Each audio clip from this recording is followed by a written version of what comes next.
En 5, 4, 3, 2, 1. Desde Brasil, ahora comienza Circuito Brasil con Marcelo Rech.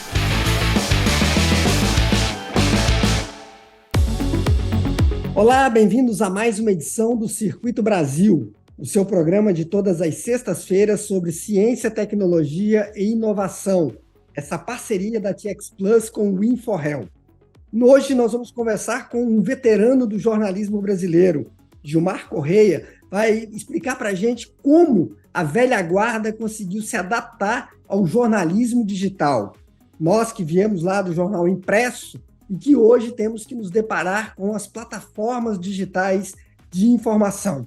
Ele vai falar para a gente um pouco sobre o passado, o presente e sabe até prever um pouco do futuro que nos espera. Em 3 minutinhos a gente volta com esse bate-papo. Estamos de volta, então, para conversar hoje com o jornalista Gilmar Correia, esse catarinense radicado em Brasília, veterano do jornalismo brasileiro e que é o editor do Misto Brasília, uma plataforma digital que é uma das melhores fontes de informação do mundo político no Brasil. Gilmar, você tem mais tempo de estrada do que eu, mas a gente está mais ou menos ali, né, mais ou menos com o mesmo tempo. Como é que foi essa adaptação de quem veio do jornalismo impresso para o jornalismo digital? Muito obrigado por aceitar esse convite, bem-vindo. Valeu, Marcelo, tudo bem? Legal, beleza? É até um prazer a gente poder falar sobre isso, porque, na verdade, o jornalismo é uma crescente forma de evolução, né? Se a gente pegar o jornalismo lá dos idos do século XIX, indo para o século XX, toda hora tem uma modernização, né? Até o processo de impressão, o processo de distribuição, as rádios como trabalhavam. Então, foi uma sequência de novas tecnologias e a vinda da televisão na década de 50 aqui no Brasil. Depois veio aí a internet, que é um processo um pouco mais lá na frente, na década de 80, por aí, mas até a chegada da internet nós passamos por uma série de modernizações que, na verdade, não seria nenhuma surpresa o jornalismo trabalhar em alta tecnologia, como é agora, em tecnologia da informação, enfim, chat GPT, etc. Você que também é professor, o que você percebe, por exemplo, daqueles que hoje buscam uma formação no jornalismo, né? A gente teve uma escola bem diferente, né, Gilmar? A gente fazia estágio nos jornais que eram impressos, né? Aquelas chapas enormes para imprimir depois, né, o jornal, etc. Hoje é tudo muito tecnológico. Qual a diferença que você vê hoje na cabeça de quem está pensando em ser jornalista daqui para frente, principalmente aqui no Brasil? Cara, eu posso até fazer uma ilustração. Recentemente, eu falei com um aluno do 2º semestre da Universidade de Brasília, que está fazendo jornalismo. E aí ele me perguntou, mas vem cá, site, as pessoas ainda acessam o site? Quer dizer, olha só a cabeça, a birolha de um moleque desse, né? Você acha que tudo é rede social, mas boa parte do que está na rede social é produto de base, né? Produto de jornalismo, é produto de site, blog, portais, etc. E tal. Então, há muito compartilhamento nas redes sociais e também muita informação dos sites, enfim, desses portais, transportados para as redes sociais. Então, na verdade, tudo é uma interação, né? Na verdade, se você perceber, os grandes portais do mundo inteiro, no Brasil, enfim, todos eles têm um pé nas redes sociais, né? Então, eu diria que é uma necessidade fundamental interagir entre o conteúdo, né, que são os sites, com as redes sociais. Não tenha dúvida. Por exemplo, o último caso, aí, um caso bem emblemático ainda, que tem muita repercussão no mundo, é a história do submersível, né? Então, esse material, muita coisa que está sendo compartilhado e discutido nas redes sociais tem no conteúdo o seu fundamento. Tu diria que a rede social e o jornalismo, eles se complementam ou, em grande medida, eles competem também hoje pela atenção, né, da opinião pública, que é muito mais digital, né, que tem tudo na mão muito fácil? Na verdade, uma coisa puxa a outra, em determinados momentos conflita, e em determinados momentos se dão as mãos, né? Por exemplo, você tem uma matéria, você quer que essa matéria esteja num índice de leitura muito grande, você usa as redes sociais, porque elas te impulsionam nesse processo, né? Mas tem muita coisa que é produzida nas redes sociais e os veículos vão atrás, né? Por exemplo, o caso do Twitter. As autoridades, enfim, utilizam muito os Twitters para passar informação, seja no Canadá, no Brasil, na França, enfim, eles postam lá e dali tem uma repercussão nos veículos de conteúdo, né? Então, tem momentos, sim, que se dão as mãos, tem momentos que se distanciam, né? O jornalismo, eu acho que ele começou a ter um freio, ou enfim, ele começou a perceber essa questão das redes sociais quando as pessoas passaram a produzir seu próprio conteúdo, né? Porque o jornalismo, daquela forma que você citou, que era um jornalismo mais impresso, um jornalismo mais de rádio, tinha razoável, pequena participação do público, ou na televisão, começaram a perceber, tiveram um choque isso, né? E aquele jornalismo também não prestava muita atenção no que o público queria ver e ler, né? Era muito da cabeça do jornalista. Quando tinha 100 assuntos, ele selecionava 5 e publicava 3 e achava que isso era a grande notícia. Hoje a gente percebe pela internet que não é exatamente isso, né? Uhum. Você publica algo e aquele assunto pode dar ou não uma onda, né? Como pode dar uma onda. Então, tem assunto que você acha que não dá certo, que ninguém vai ler, etc. E é um assunto mais lido durante o dia, 2 dias, 3 dias, enfim. É uma onda que pega pelos compartilhamentos, né, das redes sociais, Telegram, o WhatsApp, que é a grande ferramenta que o Brasil usa nesses compartilhamentos. Gilmar, há um tempo atrás, foi lançado um livro aí mesmo na Câmara dos Deputados, em Brasília, falando sobre a questão da pauta, né? Quem pauta quem? Isso eu lembro, já tem mais ou menos uns 15 anos. Esse livro foi lançado por uma servidora, que também era professora de jornalismo e tal. Hoje, né, baseado no que você acaba de comentar aí, né? Ou seja, você publica no site, você coloca na rede social e você vai monitorando o que tem e o que não tem apelo popular. Isso não nos leva a questionar também essa coisa do quem pauta quem, ou seja, de você direcionar o teu trabalho com base naquilo que as redes sociais estão te dando em termos de informação e de acesso? Na verdade, hoje existem sites que são especializados em fazer uma leitura do que o público está lendo, de que forma e como, né? Tem gente especializada que só olha, por exemplo, o Google Analytics, que é a grande ferramenta hoje utilizada aí no mundo inteiro. Tem outras, evidentemente, mas, enfim, vamos citar a mais popular. Eles conseguem fazer pauta e cobrir assunto de acordo com o consumo desse público, pelo histórico, né? De semana, de dia, de horas, etc. Então, tem um caso bem interessante que eu vi numa consultoria que eu acompanhei, que eu participei, na verdade, eu era aluno do Google há 2 anos. Era um case de um veículo pequeno, razoavelmente pequeno, lá de São Paulo, que consegue hoje fazer essa leitura dinâmica do público. Ele faz pauta, enfim, tudo em cima dessa leitura técnica, né? Que hoje exatamente é isso, né? Nós precisamos de profissionais que entendam dessas ferramentas.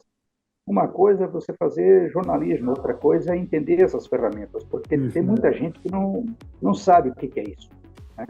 É difícil também entender.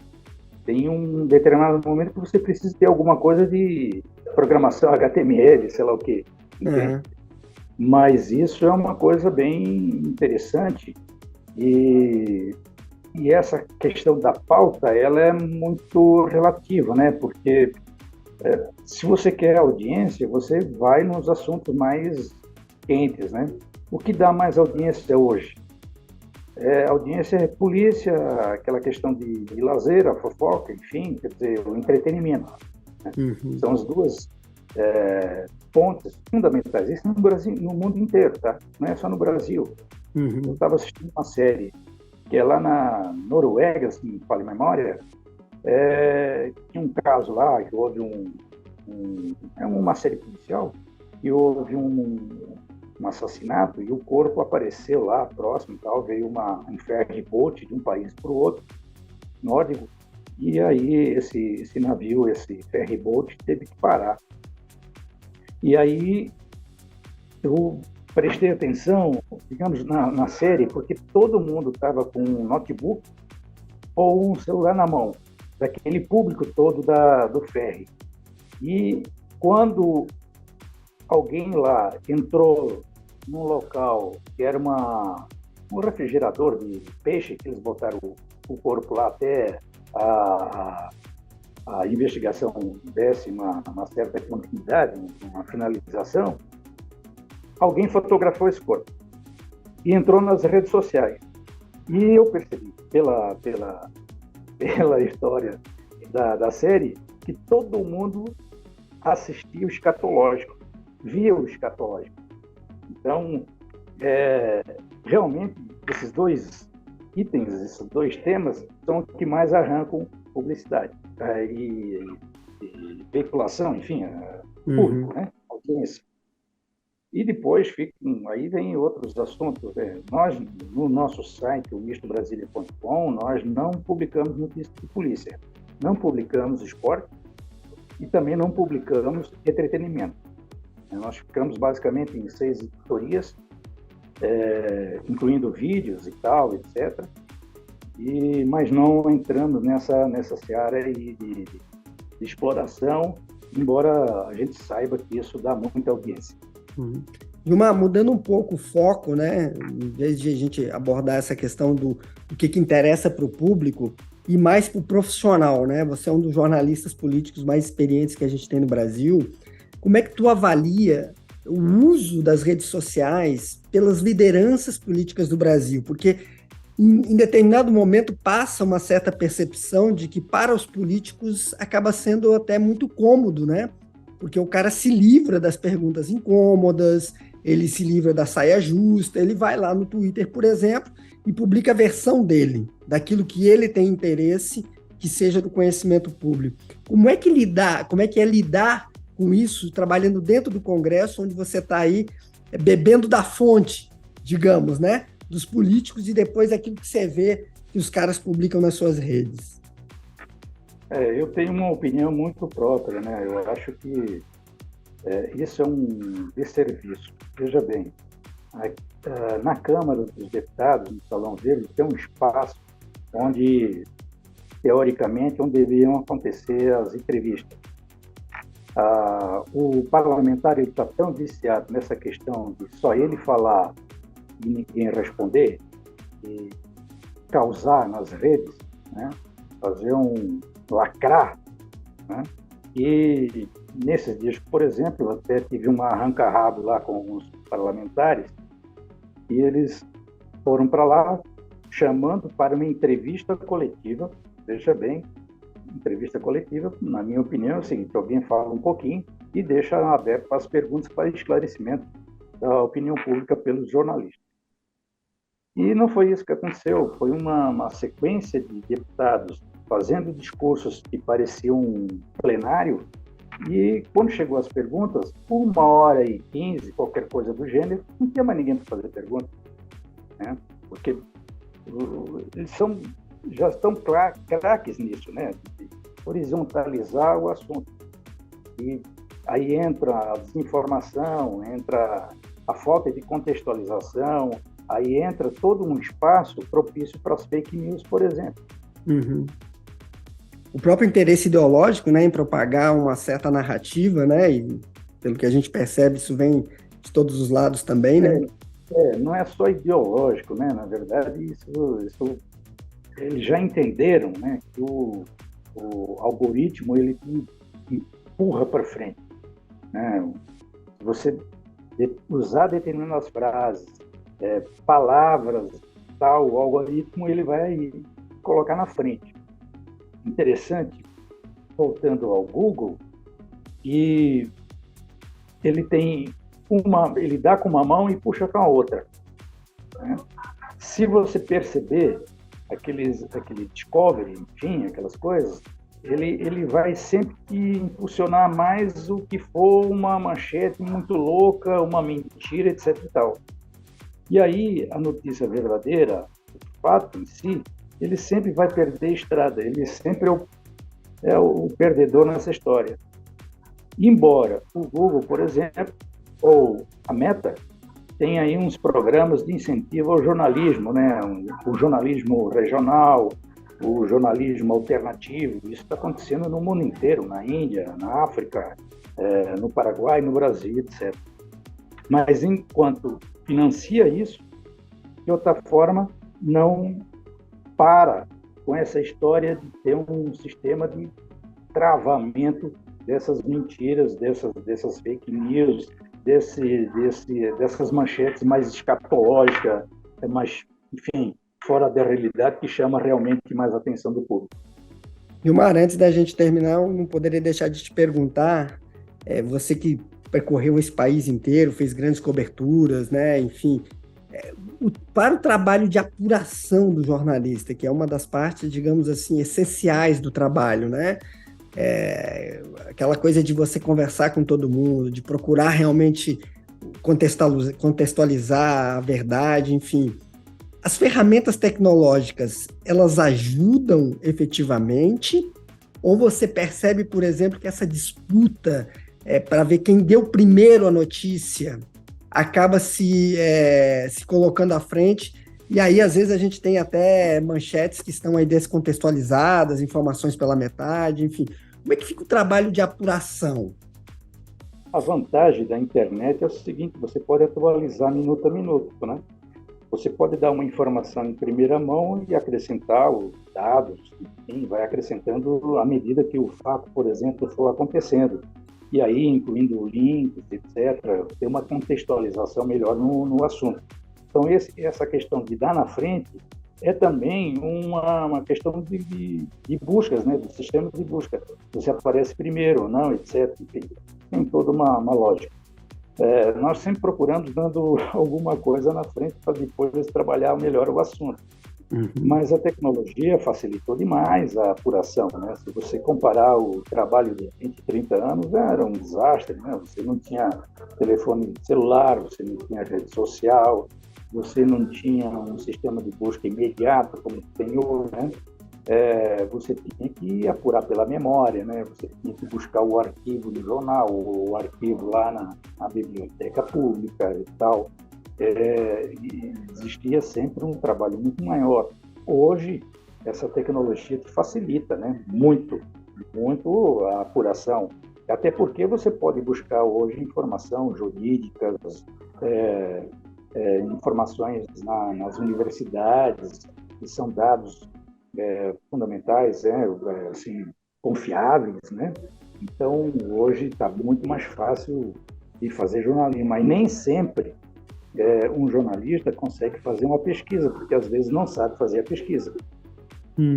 Esse é o detalhe, né, Gilmar? Às vezes você tem ali um mar de informação, mas você não consegue exatamente usar aquilo, transformar aquilo em algo, né, que te dê uma pista, né? E para a gente encerrar, qual é o cenário que você traça, né, do jornalismo, não só aqui no Brasil, mas vamos pegar aqui a nossa região, né, América do Sul, Cone Sul.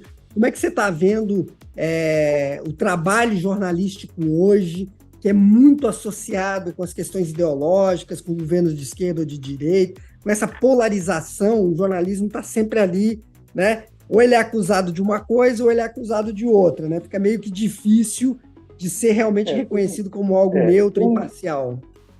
Tem essa questão, mas também tem uma questão fundamental, que é a questão econômica, né? A sobrevivência do veículo. Para você fazer boas reportagens, viagens, etc., isso demanda custo. E hoje, as redações, de uma forma geral, portalões, os portais, sites, etc., estão com um orçamento bastante restrito. Senão, não tem nenhum. Então, aí você fica muito à mercê dessas buscas, dessa investigação. Quando nós temos falta de reportagens boas, indo em loco, etc. Mas isso demanda custo, né? E isso é um problema mundial. Até o New York Times estava com esse problema de sustentar o veículo, etc. Hoje eles encontraram uma fórmula que é exatamente na área de tecnologia, né? Assinatura por tecnologia. Nós optamos por não cobrar nenhum material jornalístico, né? O material todo é free, 0,800, porque na nossa avaliação, se você bota para cobrar, você acaba ainda espantando os usuários da internet. Então, há uma grande discussão nessa questão toda, né? E tem aí hoje o chat GPT, né? Que você pode botar o cara, esse robozinho para escrever, né? Então, isso e tudo vai...